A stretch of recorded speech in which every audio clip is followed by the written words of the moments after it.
Well, it kind of looks like Angela Rayner has found herself, let's just say, in a little bit of hot water.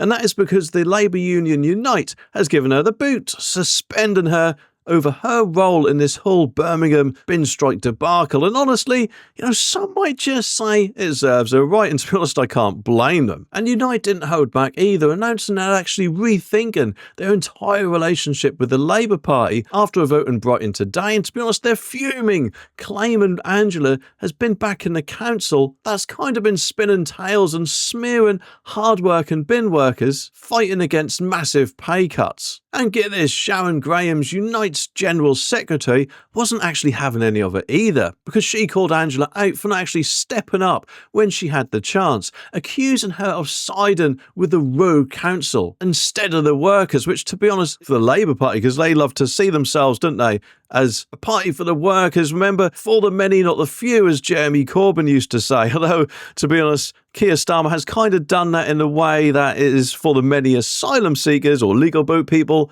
rather than the rest of the UK. But to be honest, if you've been anywhere near Birmingham lately, you'd know that the streets are kind of piled high with rubbish thanks to the 6-month-long strike, and locals are beyond fed up with it. For instance, Bethany from Sally Oak summed it up perfectly. She said, "The place stinks, it looks atrocious, and we feel forgotten." So I don't know about you, but personally, I think it's about time the government actually done something about it. Instead, meanwhile, of course, Angela had happily pocketed a £10,000 donation from Unite last year to fuel her election campaign.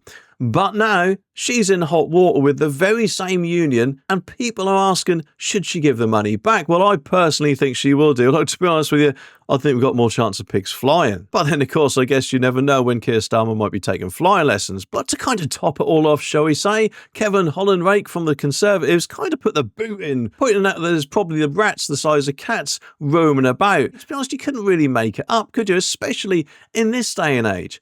The thing is, though, Unite is not backing down either. They have made it clear that the strikes will carry on until a fair deal is on the table. Although, to be honest with you, at the end of the day, when you take a job, you know what your pay is going to be. I mean, it's told to you, isn't it, in the interview? So surely you can't exactly be shocked when you actually either get that pay or the pay goes up. Because let's face it, in this day and age, in the middle of a cost of living crisis, any raise is better than nothing, isn't it? But what about Angela? Well, to be honest, it kind of looks like she's learned that you can't actually sit on the fence when rubbish is quite literally piling up around you, eh? But just what have they all said about it then? Well, Birmingham Council said that the council recognises the significant impact that industrial action has had on the people and communities of Birmingham, and thanks every resident for their continued patience under difficult circumstances. The council is grateful for the community groups who are working to clear the waste and helping their fellow residents during this challenging time. But the council remains committed to resolving the industrial action